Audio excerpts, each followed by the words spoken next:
To make your past papers practice more effective and more efficient, I want you to go down into the description below और वहाँ पे जो पहला link है उसको आप क्लिक कीजिएगा and it will take up you to this website. इस वेबसाइट में press this O levels commerce MCQs और इस वीडियो में हम जो भी पेपर कर रहे हैं लेट्स से मई जून उसकी आप यहाँ पे डिटेल डाल दीजिए।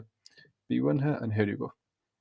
अब इसमें आपने क्या करना है, जब भी हम कोई क्वेश्चन करें pause the video, think of the answer जो कि आपके ख्याल से आंसर हो सकता है इसका, लॉजिक लगाइए इस पर and then choose your answer और फिर वीडियो को रिज्यूम कीजिए, जो भी एक्चुअल आंसर था उसको आप यहाँ पे चूज कर लीजिए, ठीक है। And then similarly do it for question number 2, do it for question number 3, all the way till question number 40 MCQs होते हैं P1 के अंदर।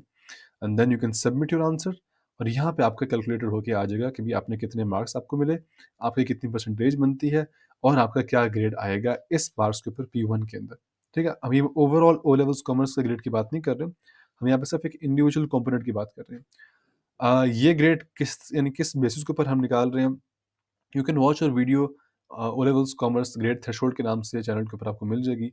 वहाँ पे हमने पिछले 15 से 20 सालों के ग्रेड थ्रेशोल्ड्स लिए हैं और उनका हमने एक ना एवरेज निकाली और एवरेज निकाल के हर वेरिएंट हर कंपोनेंट की हमने एक मिनिमम एक मिनिमम मार्क्स रिक्वायरमेंट बना ली कि आपको कितने मार्क्स चाहिए होंगे किसी भी इंडिविजुअल ग्रेड को अचीव करने के लिए। So for example in P1 Pakistan के अंदर जो आपका 12 होता है वेरिएंट, वहाँ पे आपको चाहिए 32 या 32 से अब आपको चाहिए होंगे, तो उस पे फिर आपको जाके ए मिलेगा। ए स्टार इंडिविजुअल कंपोनेंट की सतह के ऊपर एग्जिस्ट नहीं करता। वो जब दोनों कंपोनेंट को मिलाते हैं P2 और फिर P1, तो फिर जाके आपका ए स्टार कैलकुलेट होता है। So you can share your result with me as well. यहाँ पे अपना नाम लिख दीजिएगा, आप अपना व्हाट्सएप नंबर लिख लीजिएगा and then I can get back to you with some guidance and some feedback on your result. With that said, आप वीडियो देखिए। Take care. Paper 1 May June 2025 MCQs वाला। Let's go through it within 20 minutes. Let's try. Question number 1, what is an example of primary production. Primary production हमेशा होगी आपकी जो कि extractive nature की होगी, यानी आप नेचर से कोई चीज़ एक्सट्रैक्ट कर रहे होंगे, हेंस इसका आंसर माइनिंग होगा। Banking that's not extractive, building भी नहीं है, वेयरहाउसिंग भी नहीं है, ये सारी अदर चीज़ें हैं। Question number 2, a business is introducing greater specialization, ठीक हो गया, in the production of chocolate, how would its workers benefit from greater specialization in the production process, ठीक है, यानी वर्कर्स को फायदा किस तरह से होगा। तो इन चारों ऑप्शन में हमें वो देखना होगा ऑप्शन जहाँ पे वर्कर्स को फायदा हो रहा होगा, और इसमें हमारे पास ये नहीं है क्योंकि प्राइसेस होता है कंज्यूमर्स के लिए, कभी भी ये वर्कर्स के लिए प्राइसेस नहीं होती। Productivity will rise, yes, wages होती हैं वर्कर्स के लिए, तो उनको फायदा ये होगा। सी, ये बिजनेस का फायदा है, ये उल्टा नुकसान है क्योंकि आपको फिर ज़्यादा वेज पे करनी पड़ेगी, प्रॉफिट कम हो जाएंगे, सैलरीज जो बाकी वर्कर्स हैं उनकी भी कम करनी पड़ेगी। कॉमर्स क्या होता है, what does commerce involve. Commerce हमारे पास उसकी सबसे सिंपलेस्ट डेफिनेशन है, it is an aid to trade, ठीक है। तो अब एड टू ट्रेड का मतलब क्या हुआ कि उसमें वो सारी सर्विसेज आ जाएंगी जो कि ट्रेड को हैपन होने में, अकर होने में हेल्प करती हैं। हेंस इसका आंसर ए है क्योंकि डिस्ट्रीब्यूशन जो है वो इटसेल्फ ट्रेड नहीं है, मगर वो ट्रेड के लिए ज़रूरी बहुत है। तो आपने गुड्स को पहुंचाना है कंज्यूमर्स तक, उसके लिए आपको डिस्ट्रीब्यूशन चाहिए। ये प्राइमरी है, ये बिल्कुल अलग अलग चीज़ है, ये आपका मैन्युफैक्चरिंग और फिर प्रोडक्शन है। ये बहुत ज़्यादा क्वेश्चन आता है, इसका आंसर है हमारे पास रिटेलर्स। की वजह ये है कि रिटेलर हमेशा कंज्यूमर से पीछे होगा क्योंकि रिटेलर होता है जो कि बल्क, जो कि होलसेलर से छोटी क्वांटिटीज़ में लेता है, जो कि यानी अपनी शॉप के लिए एक छोटी क्वांटिटीज़ में लेता है, तब वो जाके कंज्यूमर को इंडिविजुअल आइटम बेच सकता है। वरना कंज्यूमर अगर सीधे होलसेलर से खरीदने की कोशिश करें, इसके पास सिर्फ बल्क में होता है, तो वो आपको अलाउ नहीं करेगा कि आप इंडिविजुअल चीज़ें बाय करें। सो इसका आंसर डी है, एजेंट भी नहीं है, ब्रोकर भी नहीं है, प्रोड्यूसर भी नहीं है। इसका अपने बस अपने हमेशा याद रखना है कि हमेशा होलसेलर के बाद रिटेलर आएगा, हमेशा। ये एमसीक्यूज़ बहुत ज़्यादा आते हैं जिसमें रिटेलर को पीछे कर देते हैं, होलसेलर को आगे कर देते हैं, कुछ भी हो जाता है। Question number 5, which type of retailer would sell only bridal wear. ये एक स्पेसिफिक चीज़ है जो कि हर जगह नहीं मिलती, तो इसके लिए आपको एक स्पेसिफिक शॉप चाहिए। उन शॉप्स को हम कहते हैं स्पेशलिटी स्टोर्स, ठीक हो गया। बाकी डिपार्टमेंट स्टोर, मोबाइल शॉप तो कहाँ मिलेगी यार। Question number 6, what is the correct term for buying and selling using the internet. Now buying और सेलिंग हो रही है, ठीक है, बाइंग और सेलिंग हो रही है, यानी इसमें ट्रेड हो रही है, मगर क्योंकि अब इंटरनेट इसमें आ गया, hence now it is commerce. अगर सिर्फ और सिर्फ फिजिकल यानी बाइंग और सेलिंग हो रही थी, उसको भी हम ट्रेड कहते हैं, मगर उसको हम एक और नाम उसका है ट्रेडिशनल कॉमर्स, ठीक है। पर अब यहाँ पे इंटरनेट आ गया तो अब ट्रेडिशनल कॉमर्स नहीं, अब यहाँ पे है e commerce. So you have S commerce जो कि सोशल मीडिया के ऐप्स के थ्रू है, यू हैव ई कॉमर्स जो कि ऑनलाइन वेबसाइट्स के थ्रू है, and then you have your M commerce जो कि आपकी मोबाइल ऐप्स के थ्रू है, यानी आपके पास एसएमएस की जो ऐप है, आपके पास यानी कॉल्स आती हैं, और जो स्पेसिफिक हर कंपनी की जो ऐप है, लाइक दराज है, टीमू है, अमेजोन है, तो उनकी ऐप्स है बाकायदा। ठीक है, तो उनको हम कहेंगे फिर एम कॉमर्स के अंदर वो आ जाएंगी। क्वेश्चन नंबर 7, इसके लिए हमें चाहिए होगा कैलकुलेटर, इसको अंदर खोल लेते हैं। here you go। ओके, सो पहले क्वेश्चन को हम पढ़ लेते हैं। बेसिकली यहाँ पे हमारे साथ ये हो रहा है कि 2400 का हमारे पास एक बाइक है, और अगर मिस्टर बेम्बेल अगर कैश पे करे तो उसको 30% का डिस्काउंट मिलेगा। तो मैं यहाँ पे 2 कॉलम बना रहा हूँ, ये है कैश का, अगर वो कैश के थ्रू पे करें तो उसको कितना पे करना होगा, and if she buys on hire and purchase, और हायर परचेज का मैं यहाँ पे एक और कॉलम बना देता हूँ एचपी के नाम से, तो उसको कितना पे करना होगा। What do we need to find, we need to find how much extra will she pay. Well, पहले हम डिस्काउंट निकाल लेते हैं। डिस्काउंट है हमारे पास 30% की, राइट। तो 30% को मैं यहाँ पे ले आता हूँ। सो निकालने का तरीका क्या होता है, डिस्काउंट 30 डिवाइडेड बाय 100, ये हमारी परसेंटेज आ गई। इसको मल्टीप्लाई करेंगे 2500 यानी 400 जो भी आपकी ओरिजिनल प्राइस है उससे, एंड दिस यू गेट 720 की डिस्काउंट आ जाएगी। सो 2400 minus 720, sorry 2400 minus 720, you get an answer of 1680। तो इसको पे करना पड़ेगा अगर वो कैश से बाय करे $1680, मगर उसको फिर इतना कैश देना भी होगा। हाँ, अगर उसके पास कैश नहीं है and she wants to buy it on hire and purchase, फिर उसको सबसे पहले देना होगा एक डिपॉजिट ऑफ 25%। अच्छा, डिपॉजिट क्या होते हैं? डिपॉजिट का आपने याद रखना, ये आपको वहीं पे खड़े-खड़े आपको पे करना होता है अगर आपने बाइक बाय करना है हायर एंड परचेज के ऊपर। So it's basically the first ever installment, installment तो नहीं कहूँगा, ये एक तरह से समझ लें कि ये एक कंडीशन होती है कि आपको फौरन इतना पैसा आपको रखवाना होता है, ताकि आपकी बाकी यानी इंस्टॉलमेंट्स भी कन्फर्म हो जाए। सो देन उसके बाद उसको पे करना होगा 12, एक मिनट, 12 इक्वल इंस्टॉलमेंट्स ऑफ 180, जिसका मतलब क्या हुआ, 12 इंटू 180 हो जाएगा। ठीक है, so 12 into 180 and we get an answer of 2160। तो उसको 2160 पे करना होगा, प्लस 25% डिपॉजिट भी तो है ना।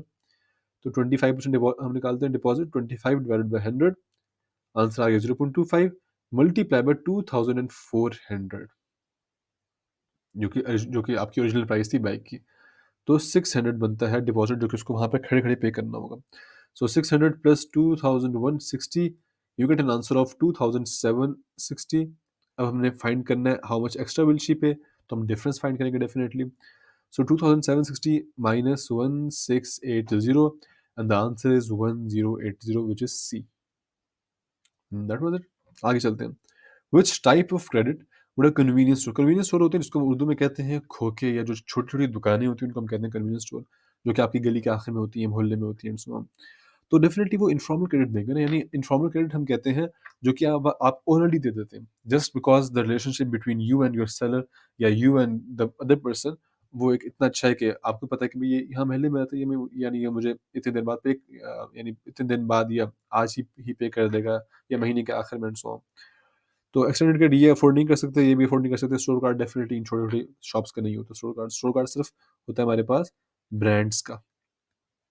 आगे, which service is provided by wholesalers to retailers, इस तरह के क्वेश्चन 2 तरह के आते हैं। एक में लिखा होता है होलसेलर्स टू मैन्युफैक्चरर, और इसमें लिखा हुआ है होलसेलर्स टू रिटेलर। अगर लिखा होता है होलसेलर टू मैन्युफैक्चरर, तो आंसर होता है ए, क्लियरिंग प्रोडक्शन लाइन। क्योंकि मैन्युफैक्चरर की जो प्रोडक्शन लाइन्स होती है ना, वो उसकी कैपेसिटी, बेसिकली उसकी कैपेसिटी जब भर जाती है, तो उसको कोई ऐसे कस्टमर चाहिए होते हैं जो कि बल्क में उससे खरीदें, ताकि उसकी कैपेसिटी खाली हो और वो मज़ीद प्रोड्यूस कर सके। तो उसके लिए फिर होलसेलर्स हैं। मगर यहाँ पे लिखा हुआ है रिटेलर्स, तो रिटेलर्स को क्या होलसेलर सर्विस प्रोवाइड करते हैं? उसका आंसर है ये, कि वो इतनी बल्क में मुख्तलिफ चीज़ें बाय करते हैं कि उनको अच्छी खासी वैरायटी प्रोवाइड कर सकते हैं। यानी रिटेलर्स के पास उतना कैपिटल नहीं होता कि वो चीज़ों को इतनी बल्क क्वांटिटी के अंदर बाय कर सकें। हेंस फिर हमारे पास ये आ जाता है। Next, question number 10। Hmm. The use of a broker by a manufacturer. That's a tricky one. Use से आप समझ लें कि वो बेसिकली ये कह रहे हैं कि ब्रोकर को मैन्युफैक्चरर से क्या काम होता है। तो definitely broker earns commission from manufacturer. यहाँ पे मसला ये आता है कि अक्सर स्टूडेंट इस स्टेटमेंट को समझ नहीं पाते कि what do they mean by the use. जहाँ भी यूज़ का वर्ड है, आप उसको समझिए कि भई उसका उसका क्या काम है उससे, ठीक है? बाकी ये काम जो है, ये होता है फैक्टर का। ये काम जो होता है, ये किसी भी का उसका नहीं होता, ये तो यानी मैन्युफैक्चरर का ही काम होता है, या फिर जो ट्रांसपोर्टेशन कंपनी होती है, उसका होता है काम। ये भी काम होता है फैक्टर का, ठीक है?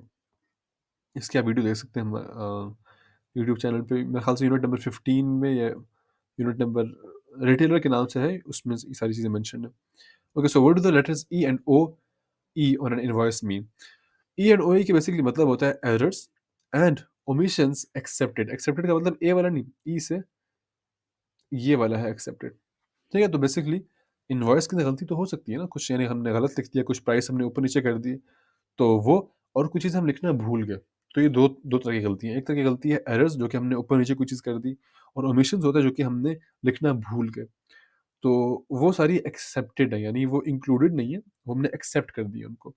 यानी अगर भूल गए तो उसको हमारे पास यानी राइट है कि हम उसको चेंज कर सकते हैं। यानी हमें पकड़ के कोर्ट में नहीं बुलाया जाएगा कि भई आपने ये किया क्यों नहीं लिखा। हाँ, हमसे कहीं गलती होगी तो हम उसको चेंज कर सकते हैं। ठीक है? तो इसका बेसिकली मतलब ये है कि it means a seller has the right to correct any mistakes on the invoice. आगे, इसके लिए अगेन कैलकुलेटर चाहिए होगा। अच्छा जी, so an invoice totalling $750 is subject to 2.5 cash discount, ठीक है, how much will the buyer pay? How much will the buyer pay? 2.5 divided by 100, पहले हम निकालेंगे डिस्काउंट। 0.025 मल्टीप्लाई बाय 750, ताकि हम उसकी ओरिजिनल प्राइस पे डिस्काउंट फाइंड कर लें। 18.75 डिस्काउंट है सिर्फ, ठीक है? So 750 minus 18.75 and the answer is 731.25, hence answer is B. ये सिर्फ डिस्काउंट है। ये वो पे नहीं करेगा, पे तो वो करेगा जो कि डिस्काउंट को ओरिजिनल प्राइस से निकाल, यानी ओरिजिनल प्राइस में से डिस्काउंट को जब हम निकाल लेंगे, तो फिर जो आपके पास आएगी अमाउंट वो आपको पे करनी होगी। Which statement describes what happens in an entrepot port? Entrepot port जो होता है वो बेसिकली आप समझ लें, ये वो पोर्ट होता है जहाँ पे लेट्स से श्रीलंका से कोई कोई चीज़ आ रही है और उसने आगे जाना है तुर्की, बीच में कराची का पोर्ट आ रहा है। तो वो क्या करेगा कि कश्ती यहाँ पे रुकेगी, और हो सकता है कि उस वो जो कश्ती है वो सिर्फ़ कराची तक जाती है, फिर वो वहाँ से वापस आती है। यानी वो सिर्फ़ एशिया के का जो साउथ वाला हिस्सा है, जो ईस्ट वाला हिस्सा है, सिर्फ़ वहाँ तक चलती है। तो क्या होगा कि फिर वो शिफ्ट किया जाएगा सामान, जिस तरह से हमारा होता है ना कि जो लोग इंटरनेशनल सफ़र करते हैं, तो उनके बीच में कुछ स्टॉप्स आते हैं, तो फिर उनका जहाज़ चेंज होता है वहाँ पे, ठीक है? तो सिमिलरली वो जो गुड्स होंगी वो फिर वहाँ पे कहीं रखेंगे तो सही ना। तो 1 दिन के लिए, 2 दिन के लिए, जितने भी दिन के लिए वहाँ पे रखेंगे, तो उसके लिए हमें एक चाहिए होता है एंट्रीपो पोर्ट, जहाँ पे उन गुड्स के ऊपर कोई टैक्स नहीं लगता, क्योंकि वो हमारे मुल्क की है ही नहीं। वो सिर्फ़ यहाँ पे कुछ देर के लिए आई हुई है, ठीक है? तो इसका आंसर होगा ये, सॉरी गलत कर दिया मैंने, ये री-एक्सपोर्ट। वो फिर से आगे एक्सपोर्ट कर रही हो, यानी वो जा रही होती है आगे, ठीक है? सी इसलिए नहीं होगा क्योंकि बॉन्डेड वेयरहाउस होता है हमारे पास कस्टम अथॉरिटीज़ का। वहाँ पे स्टोरेज चार्जेज़ होते हैं, वहाँ पे आपके पास टैक्सेस लगते हैं, वहाँ पे आप यानी आपके ऊपर टैरिफ्स वगैरह भी लगते हैं, ठीक है? तो बाकी कोटाज़ ये तो गवर्नमेंट का काम है। ये बिल्कुल एक रॉन्ग चीज़ है। आगे चलते हैं। The diagram shows the countries international trade figure for 2023, ठीक है। विजिबल एक्सपोर्ट, ठीक है, इसको भी छोड़ देते हैं। बैलेंस ऑफ ट्रेड क्या होता है? Balance of trade is basically ये बेसिकली बैलेंस ऑफ पेमेंट का ही हिस्सा है, और इसमें फ़र्क इतना है कि बैलेंस ऑफ पेमेंट विजिबल और इनविजिबल एक्सपोर्ट और इम्पोर्ट दोनों को काउंट करती है। बैलेंस ऑफ ट्रेड सिर्फ और सिर्फ विजिबल एक्सपोर्ट्स और फिर विजिबल इम्पोर्ट्स को काउंट करते हैं। सो यू हैव, कैलकुलेटर निकाल लेते हैं। 5300 आपके पास है विजिबल एक्सपोर्ट्स, सो 5300 ये हैव एक्सपोर्ट्स, माइनस 6200 जो कि आपके पास इम्पोर्ट्स है। आगे आपके पास answer -900, the answer is A. Simple. हाँ, अगर वो लिखते बैलेंस ऑफ पेमेंट निकालें, फिर आपने इन दोनों को ऐड करना होता, जो भी आंसर आता आपके पास, तो लेट्स अज़्यूम वो एक्स है, और आपने फिर इन दोनों को ऐड करना, तो जो भी आपके पास आंसर आता है, लेट्स अज़्यूम वो वाई है, and then X minus Y would be your balance of payment, ठीक है? Why do custom authorities collect duties on imported goods? Definitely government का उन्होंने रेवेन्यू बढ़ाना होता है। ये बिल्कुल रॉन्ग है। ऑन रिपोर्ट पोर्ट के ऊपर कभी भी ड्यूटीज़ नहीं असाइन की जाती। ड्यूटीज़ कभी भी वहाँ पे कलेक्ट नहीं की जाती। आगे चलते हैं। अच्छा, 3 कंपनीज़ है X Y Z, A B C and so on. ये स्मोक अलार्म्स बनाती हैं, और इन्होंने एक एडवर्टाइज़िंग करनी है। Which would be most effective for generating sales for all 3 companies. ठीक है, तीनों कंपनी ने अपनी सेल्स बढ़ानी है, कैसे बढ़ाएँगे? इकट्ठे करें डेफिनिटली, सो उसका आंसर है कलेक्टिव एडवर्टाइजिंग। ठीक है? तो वो इकट्ठे करेंगे तो खर्चे कम हो रहे हैं, यानी उनका सबसे लीस्ट कॉस्ट आएगी और उनकी सबसे मोस्ट इफेक्टिव सेल हो रही है। यानी आप मुझे खुद बताएँ कि आप ब्रांड को देखते हैं कभी भी फायर अलार्म्स और ये सारी चीज़ें लेने के लिए? आपको तो नहीं चाहिए होता ना? तो यानी इस चीज़ के अंदर इन तरह की चीज़ों के अंदर ब्रांडिंग की ज़रूरत होती नहीं है। आगे चलते हैं। ओके, सो रेडियो एडवर्टाइजिंग का डिसएडवांटेज। वेल ये तो एक एडवांटेज है, ये भी एक एडवांटेज है, ये भी एक एडवांटेज है, ये इसका डिसएडवांटेज है। चल रहा है रेडियो, क्या करें अब हम? सुनते हैं। अच्छा, हमारे पास कुछ सेल्स प्रमोशन के तरीके हैं and then you have which type of retailer would all ठीक है, ठीक है। ये सारे तरीके कौन-सा रिटेलर इस्तेमाल करेगा? डेफिनिटली वो एक अच्छा खासा एक बड़ा रिटेलर होगा जो कि ये सारे तरीके यानी इस्तेमाल करेगा ना। लॉस लीडर होते हैं नॉर्मली होलसेलर्स होते हैं। मगर अगर कोई रिटेलर इतना ह्यूज हो जाए, इतना उसके पास कैपिटल आ जाए कि वो अपने ही वेयरहाउसेस बना ले। यानी हमने जो ऊपर चेन देखी थी ना, so you had you had wholesalers, then you had retailers and then you had customers. So sometimes क्या होता है कि रिटेलर इतने बड़े हो जाते हैं कि वो खुद ही अपने ही होलसेलर बन जाते हैं। फिर वो लॉस लीडर्स बन जाते हैं। लॉस लीडर्स का बेसिकली मतलब ये होता है कि आपके पास इतनी डिस्काउंट है कि you are able to cut down the price for your customers. ठीक है? तो ये सुपरमार्केट्स वाले के अंदर होता रहता है इस तरह से। तो supermarket chain is the answer, क्योंकि इट्स अ ह्यूज रिटेलर। बाकी तो बहुत छोटे हैं, convenience store, road side trader, vending machine क्या करेगी लॉस लीडर बन के? उसके पास लेनी पॉसिबल ही नहीं। Okay, so what is not an effect of the increase in global communication? Not an effect है। ये तो एक इफेक्ट है, ये भी एक इफेक्ट है, ये भी इफेक्ट है। नहीं, ये इफेक्ट नहीं है, देखा? ट्रांसपोर्टेशन का कम्युनिकेशन से ताल्लुक क्या भई? यानी अगर आपको पहले 5 दिन लग रहे हैं किसी चीज़ को दूसरे शहर तक पहुँचाने में, तो कम्युनिकेशन इंक्रीज़ होने से स्पीड तो आपकी इंक्रीज़ नहीं होगी ना ट्रांसपोर्टेशन की। अभी भी वही ट्रक है। क्या ट्रक आपके तेज़ हो जाएँगे? क्या वो गुड 5 दिनों से यानी क्या वो रास्ते छोटे हो जाएँगे? Same cheese. So this one is quite a tricky question. Question number 20। अच्छा, चाइनीज़ ट्रैक्टर मैन्युफैक्चरर है, ठीक है, अफ्रीकन कंट्रीज़ में वो सेल्स इंक्रीज़ करना चाहता है वो चाइनीज़। कौन-सा प्रॉब्लम उसको फेस होगा? डेफ़िनेटली कम्युनिकेशन के अंदर उसको सबसे पहले जो प्रॉब्लम आएगा वो आएगा यानी यूज़ ऑफ मैनी लैंग्वेजेज़ के अंदर। ये कम्युनिकेशन का इश्यू नहीं है। ये भी कम्युनिकेशन का इश्यू नहीं है। ये भी कम्युनिकेशन का इश्यू नहीं है, क्योंकि कोई ईमेल्स की कोई कॉस्ट तो नहीं होती सेंड करने की ना। What is an example of a use of a smartphone? ये बहुत आसान है, मुझे कई बार समझ नहीं आती कि एग्ज़ामिनर इस तरह के सवालात यानी अब ठीक है जानबूझ के शायद डालता हुआ ताकि बच्चों को मार्क्स मिल जाए। ख़ैर, taking photo of receipt definitely. क्या आप जूते पहनते हैं यानी अपने स्मार्टफ़ोन के ज़रिए? क्या आप बर्थ सर्टिफ़िकेट की इन्फॉर्मेशन चेंज कर सकते हैं स्मार्टफ़ोन के ज़रिए? अगर इतना आसान होता, तो आपको हर जगह 18-18 साल के लोग नज़र आ रहे होते। Dispensing your own medicine, come on bro. आगे 22, 1 मिनट, हमारे पास ठीक है, 22, पाइपलाइन्स की हमेशा आपने याद रखना है मेंटेनेंस कॉस्ट लो होगी, कॉस्ट ऑफ कंस्ट्रक्शन इसकी हाई होती है किसी हद तक, क्योंकि आपको खोदनी होती है ज़मीन और आपको सीमेंट की पाइप्स आपको बिछानी पड़ती है, फिर या फिर रबड़ की या फिर जो भी है प्लास्टिक की, एक बहुत लंबे डिस्टेंस के लिए आपको बिछानी पड़ती है। सो यू नीड टू यानी आपको पहले खोदना पड़ता है, then you need to fill up all that holes and then you need to move up all the जो भी आपका कंस्ट्रक्शन का मटेरियल्स है वो हो गया, उसमें काफ़ी देर लगती है। फिर उनको कनेक्ट करना एंड सो ऑन। तो ये भी रॉन्ग है, ये भी रॉन्ग है, ये भी रॉन्ग है। अनलेस कोई बहुत ज़ल्ज़ला है, ज़ल्ज़ला वेदर तो नहीं है ना, ज़ल्ज़ला एक डिज़ास्टर है, तो वेदर होता है जो कि आपके पास यानी मौसम की कुछ तब्दीलियाँ।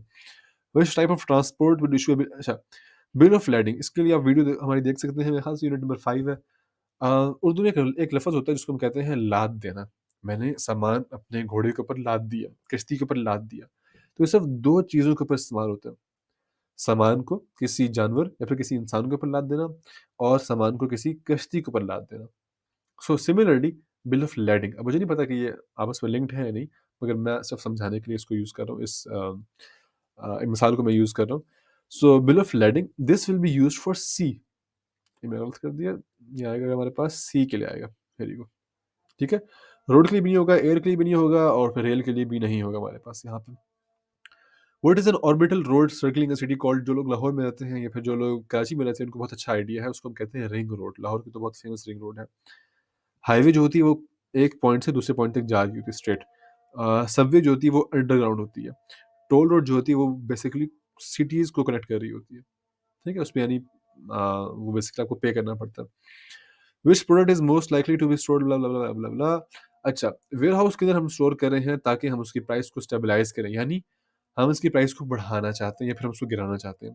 क्योंकि प्राइस ना बहुत ज़्यादा नीचे भी अच्छी नहीं होती, नुकसान पड़ता है सप्लायर्स को, बहुत ज़्यादा ऊपर भी अच्छी नहीं होती क्योंकि फिर नुकसान पड़ता है कंज्यूमर्स को। सो इसको बीच में लाना होता है। बाकी मसला ये है कि ये इतनी डायनामिक एनवायरनमेंट है, डायनामिक का मतलब है कि कॉन्स्टेंटली चेंजिंग एनवायरनमेंट है, कि यू नीड कि आपको नहीं बहुत एफर्ट लगानी पड़ती है जस्ट टू स्टेबलाइज़ इट, और ये एक जगह पे आती नहीं है। So it's always shifting up and down, up and down. ठीक है? तो मार्केट हमेशा ऊपर बढ़ रही होती है, कभी नीचे गिर रही होती है। तो उसके लिए हम क्या करते हैं कि हम अपनी कोशिश करते हैं स्टेबलाइज़ करने के लिए। सो डेफ़िनेटली वो क्या चीज़ हो सकती है, ग्रीटिंग कार्ड्स की तो ऐसी कोई डिमांड वगैरह नहीं होती ना।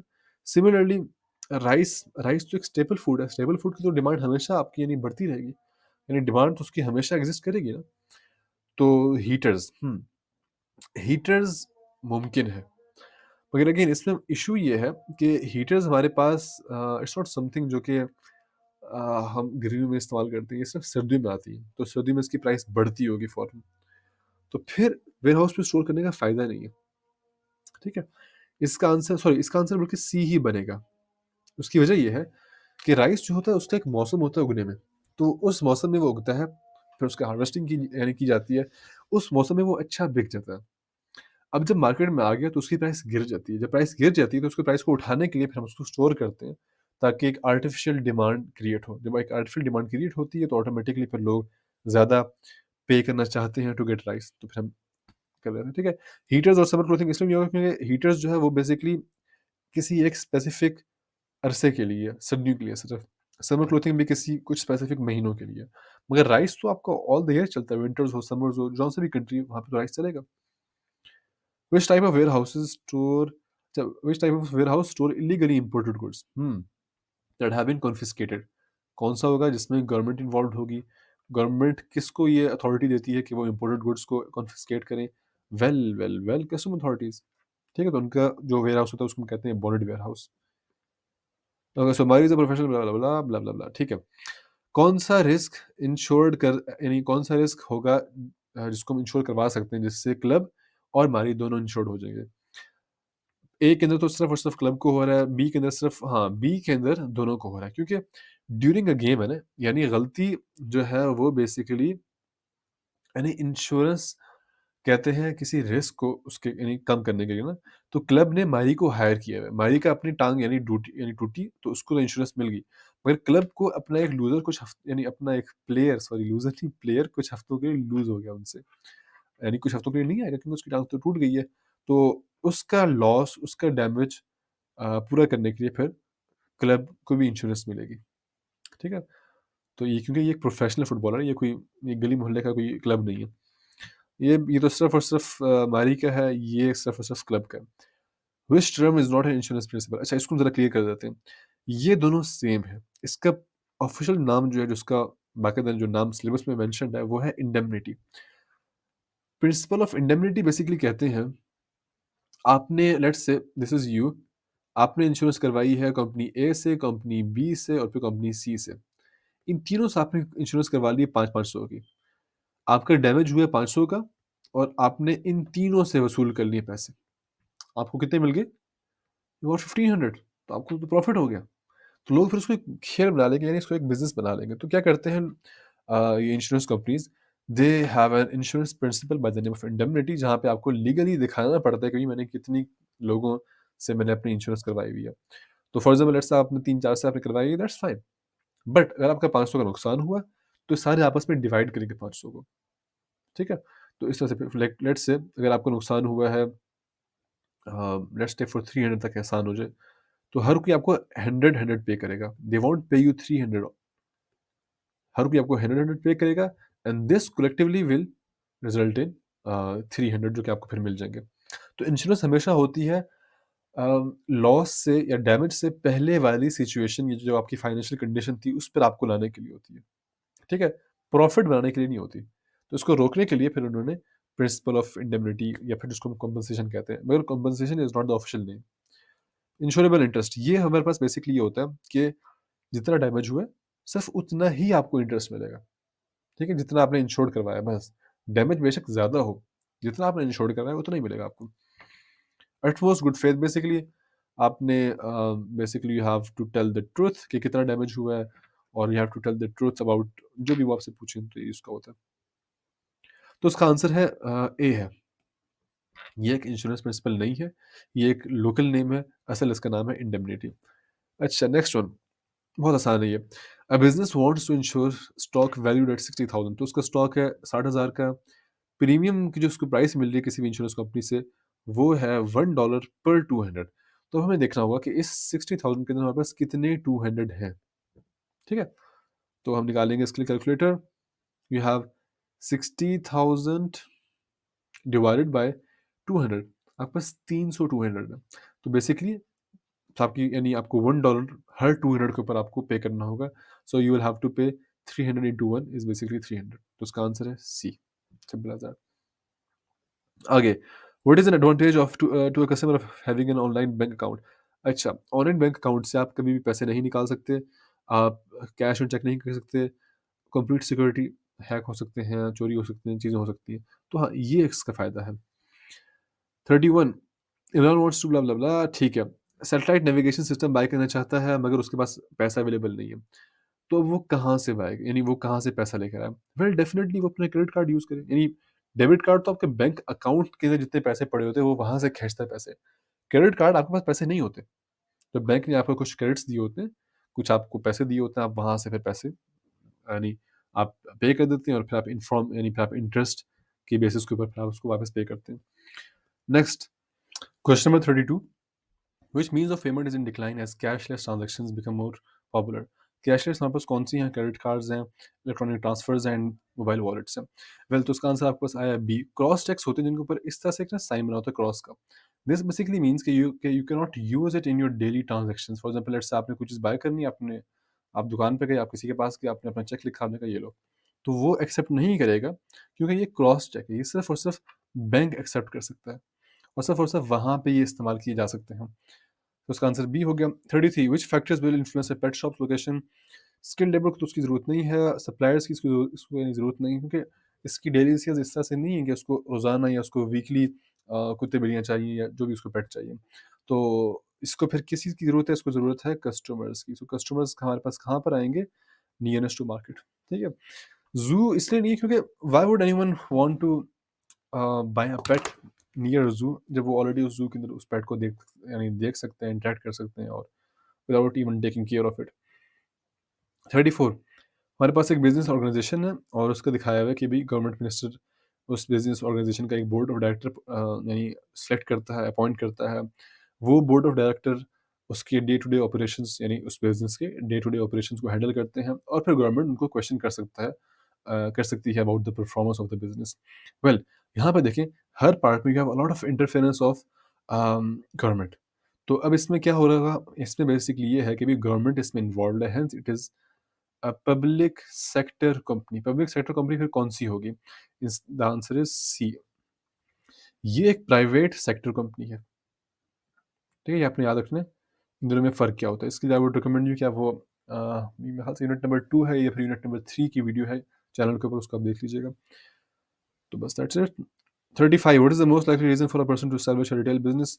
रिटेल बिज़नेस की हमेशा रीज़न आपने याद रखना है कि ये होती है एस्टैब्लिश करने की, क्योंकि शॉप मैनेजर होने तो मोस्ट लोग ट्रेंड नहीं होते। बैंक्स भी विदाउट सिक्योरिटी बहुत कम, यानी ऑलमोस्ट कोई भी बैंक नहीं आपको पैसा देता without security. Small amount of capital is needed, नहीं, ऐसा ऐसा तो नहीं है। आपको एक पैसा चाहिए होता है, दुकान खरीदनी होती है, अपनी चीज़ें खरीदनी होती हैं, सब कुछ होता है। तो yes, you need to have a lot of capital for it. हाँ, अगर आपने इन्फॉर्मल यानी स्ट्रीट मार्केट यानी अगर आपने ठेला खोलना है या छोटी चीज़ खोलनी है, फिर तो ठीक है, फिर आपके लिए इट्स ईज़ी। मगर that's not the reason why everyone wants to open a retail business. क्योंकि अगर सारों के पास यानी लेट्स से जितने भी लोग हैं जिनके जिनके पास कम पैसा है अभी, तो वो रिटेल बिज़नेस में क्यों नहीं है? Why are they trying for some other opportunities? उसकी वजह ये है कि भई उनके पास कम पैसा है ना, that's why they can not start with it. So the answer is कि भई इसमें लार्ज प्रॉफिट बनाने का पोटेंशियल है, मगर उसके लिए again you need to have some capital ताकि आप उसको चला सकें। 36 अच्छा जी, वर्किंग कैपिटल हमने फाइंड करना है। यहाँ पे वर्किंग कैपिटल हमारे पास आता है करंट एसेट, इसको मैं लिख रहा हूँ, छोटा करके लिख लेता हूँ। वर्किंग कैपिटल हम फाइंड करते हैं करंट एसेट्स, सीए में लिख रहा हूँ current assets minus current liabilities. Current assets होते हैं जो कि 1 साल के अंदर-अंदर आप उनको ईज़िली कन्वर्ट कर सकते हैं कैश के अंदर। तो कौन से हमारे पास स्टॉक है, आप 1 साल के अंदर किसी भी चीज़ को आप बेच सकते हैं। कैश है, कैश तो ऑलरेडी करंट यानी वो एक ऑलरेडी कैश के ही फॉर्म के अंदर है। डेटर्स वो लोग जो कि आपको यानी ये फिर आप हैं, जो कि आपको ओwe करते हैं। यानी दे हैव टू पे यू बैक क्योंकि उन्होंने आपसे कुछ लोन लिया था। वो होते हैं डेटर्स और उन्होंने पे करना है 1 साल के अंदर-अंदर। तो ये इसमें आ जाएँगे। तो ये आपके हैं करंट एसेट्स, बाकी ये दोनों हैं आपके पास करंट लायबिलिटीज़ क्यों? क्योंकि क्रेडिटर्स बेसिकली वो होते हैं जो कि आप किसी को ओ यानी आपने किसी को ओ करते हैं तो वो होते हैं क्रेडिटर्स यानी आपने अब उनको पे करना है। सो दिस इज़ यू और आपने उनको पे करना है। तो ये आपका हो गया करंट लायबिलिटी और ओवरड्राफ्ट जो कि आपने बैंक से एक्स्ट्रा पैसे लिए हालाँकि आपके पास आपके बैंक अकाउंट में इतने पैसे नहीं थे, पर आपने एक्स्ट्रा पैसे उससे निकलवाए। तो ये होता है आपके पास करंट लायबिलिटीज़ इसके अंदर आ जाएगा। सो इनको हम ऐड कर लेते हैं। सो इसका ऐड करें तो ये मैंने कैलकुलेट किया था, इसका आंसर आया था 58,000 और इसका आंसर है 48,000। The answer you get is a 10,000। ये आपका वर्किंग कैपिटल आ गया। वर्किंग कैपिटल का बेसिकली मतलब कि वो पैसा जो कि बेसिकली आपका है, यानी आपके डे टू डे ऑपरेशंस के लिए आपको काम आता है। तो बाकी तो जो इसमें से 48,000 है, ये तो आप किसी और को ओन करते हैं, यानी आप किसी और को ओव करते हैं। तो ये इसमें फ़र्क है। 37 how can the rate of inventory turnover be improved? Turnover का लफ़्ज़ जहाँ भी है, टर्नओवर का बेसिकली मतलब ये होता है कि किसी भी चीज़ कितनी जल्दी खाली हो रही है और कितनी जल्दी वो आ रही है। इसको कहते हैं टर्नओवर। इन्वेंटरी टर्नओवर का मतलब कि इन्वेंटरी कितनी जल्दी खाली हो रही है और कितनी जल्दी वो फिर वापस आ रही है। सिमिलरली लेबर टर्नओवर कितने जल्दी एम्प्लॉइज़ आपकी कंपनी से छोड़ के जा रहे हैं और कितनी जल्दी वो वापस यानी वो नहीं, यानी कितनी जल्दी और लोग आपकी कंपनी में हायर हो रहे हैं। इस तरह से आपके पास सेल्स टर्नओवर है, सेल्स कितनी जल्दी आप यानी कितनी रिजेक्ट हो रही है यानी कितनी नहीं हो रही और कितनी आपकी कंपनी की सेल्स हो रही है। तो ये एक टर्नओवर होता है। बेसिकली एक रेशो देखते हैं कि भई हमारी रेशो एक अच्छी जा रही है या फिर हमारी रेशो बहुत बुरी है। सो इन्वेंटरी टर्नओवर का रेट इम्प्रूव करने के लिए हमें definitely we need to sell the goods at a discounted price क्योंकि इससे फिर क्या होगा सेल्स बढ़ेंगी। जब सेल्स बढ़ेंगी तो ऑटोमेटिकली आपकी इन्वेंटरी जल्दी खाली होने लगेगी।